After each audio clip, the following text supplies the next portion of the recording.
हमारे इस channel We The Demigods motivational में आपका स्वागत है। आज जो मैं कहानी आपके सामने लेके आई हूँ उसका शीर्षक है हमें अपनी सोच को पॉजिटिव रखना चाहिए, सोच का दायरा बड़ा रखना चाहिए। पहले मैं एक एग्जांपल से स्टार्ट करती हूँ। एक मेरी स्टूडेंट थी, बहुत इंटेलिजेंट, डिसिप्लिन, हार्ड वर्किंग, लेकिन वो क्लास में हमेशा सेकंड आती थी।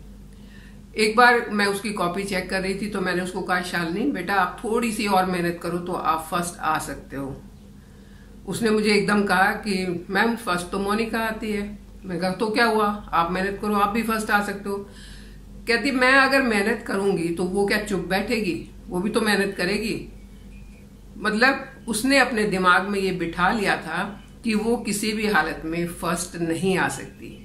और जब तक 3-4 साल तक मैं उसे मैंने देखा वो सेकंड ही आती रही, क्योंकि उसने अपनी सोच में ये एक बस दिमाग में ये बिठा लिया था कि मैं कुछ भी करूं मैं सेकंड ही आऊंगी। एक्चुअली होता है क्या है, जब हम सोचते हैं तो जो हमारी थॉट्स हैं वो हमारे सबकॉन्शियस माइंड में रजिस्टर होती रहती हैं। अगर सोच पॉजिटिव है तो पॉजिटिविटी रजिस्टर होगी, अगर नेगेटिव है तो वो रजिस्टर होगी, और वो जो रजिस्टर होती हैं वही हमें हमारे लिए आगे रास्ता क्लियर करती हैं। तो इसीलिए मैंने कहा कि सोच का दायरा बड़ा रखें। जैसे मैं एक एग्जांपल और दूं आपको। एक छोटा सा बच्चा था, उसने अपने घर में एक फिश टैंक रखा हुआ था। अब पता नहीं उसको एक दिन क्या सूझी कि उसने टैंक के बीचों बीच एक साइड सारी फिश हो गई और बीचों बीच उसने एक ट्रांसपेरेंट प्लास्टिक का शीट उसने लगा दिया, और उस शीट के दूसरी तरफ उसने दाना डाल दिया। फिश के लिए जो खाना डालना था वो डाल दिया। अब फिश ने देखा खाना और वो दौड़ती हुई आई, लेकिन उस प्लास्टिक वाली शीट से टकरा के वापस चली गई, फिर आई, फिर टकरा के फिर वापस चली गई। शाम तक ऐसे ही होता रहा। अब अगले दिन बच्चे ने क्या किया कि उसने वो शीट हटा दी, लेकिन दाना उसी साइड डाला जिस साइड वो पहले दिन डाल रहा था। फिश आज आई ही नहीं दाना खाने के लिए। क्यों? क्योंकि उन्होंने अपने दिमाग में ये सोच लिया कि हम उस दाने तक नहीं पहुंच सकते हैं, उस खाने तक नहीं पहुंच सकते हैं, बीच में कुछ है जिससे हमें टक्कर लगेगी और हम वहां तक नहीं जा पाएंगे। और वो क्या होना था, फिर फिश मर गई। एक और अगर मैं एग्जांपल दूं तो आपने देखा होगा हाथी कितना बड़ा जानवर है, सब उससे डरते हैं। अगर वो मस्ती में आ जाए तो पता नहीं कहां से कहां तोड़ फोड़ कर दे, जंगल तोड़ दे, पेड़ तोड़ दे, उखाड़ दे, कुछ भी कर सकता है। लेकिन जू में देखा है आपने, उसे एक चेन से बंधा होता है, लोहे की चेन होती है जो उसके पैर से बांध दी होती है और एक खूंटे से बांध दिया होता है। तो आप क्या समझते हैं कि इतना जो ताकतवर जानवर है वो उस चेन को नहीं तोड़ सकता? लेकिन वो नहीं तोड़ता। क्यों? क्योंकि बचपन से, जब से वो छोटा था तब से उसके पांव में चेन बांध के उसको रोका जाता था, और वही उसके दिमाग में बैठ गया कि जैसे ही मेरे पांव में ये चेन आएगी मेरी ताकत खत्म हो गई, मैं अब कुछ नहीं कर सकता। और उस चेन के सहारे वो 1 दिन 2 दिन 4 दिन, जब तक वो चेन हटेगी नहीं वो वहां खड़ा रहेगा।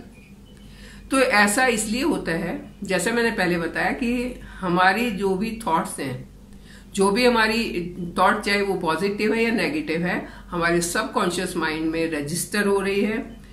और एक और खास बात है कि हमारा सबकॉन्शियस माइंड, उसकी डिक्शनरी में नो वर्ड नहीं है। जैसे कोई डरता है मैं फेल तो नहीं हो जाऊंगा, तो सबकॉन्शियस माइंड के पास नहीं का कोई उसके पास रजिस्टर करने का तरीका नहीं। वो सिर्फ क्या रजिस्टर करेगा, मैं फेल तो हो जाऊंगा। कोई अगर सोचता है मेरा बिजनेस तो नहीं खराब हो जाएगा, अब सबकॉन्शियस माइंड फिर उस नहीं को निकाल देता है, मेरा बिजनेस तो खराब हो जाएगा। इस तरीके से सबकॉन्शियस माइंड जो है वो जो यस वाली चीजें हैं उनको रजिस्टर करता है, नो उसको रजिस्टर करना नहीं आता। अगर कोई सोचेगा मैं बीमार तो नहीं हो जाऊंगा, नहीं हट गया तो बाकी क्या बचा, मैं बीमार तो हो जाऊंगा। और ये थॉट उसके अंदर चलते चलते जैसा उसने सोचा, जिस चीज का उसको डर था वो हो जाता है। इसलिए सबसे जरूरी है कि अपने मन से नेगेटिव थॉट को निकालना, नेगेटिव डर को निकालना, और हमेशा एक चीज ध्यान में रखना कि yes I can do it, everything is possible, even impossible. What does impossible says? I am possible. So why to fear about? why to be negative? आपकी तो sky should be the limit. बस जरूरत क्या है? Positive रहने की और काम करने की। हाँ, ये हो सकता है कि पहली बार में सफलता नहीं मिली तो दूसरी में सही, दूसरी में नहीं मिली तो तीसरी में सही, लेकिन सफलता को मिलना होगा, क्योंकि आपकी मेहनत के सामने, आपकी पॉजिटिविटी के सामने उसको झुकना पड़ेगा। तो इसके साथ ही मैं आज आपसे विदा लेती हूं और ये उम्मीद करती हूं कि अगर किसी के भी मन में ऐसी कोई थॉट है जिसने उसको पीछे खींच के रखा हो, तो उस थॉट को निकाल दीजिए। सिर्फ पॉजिटिव सोचिए, yes this can happen, yes I can do it, yes I will be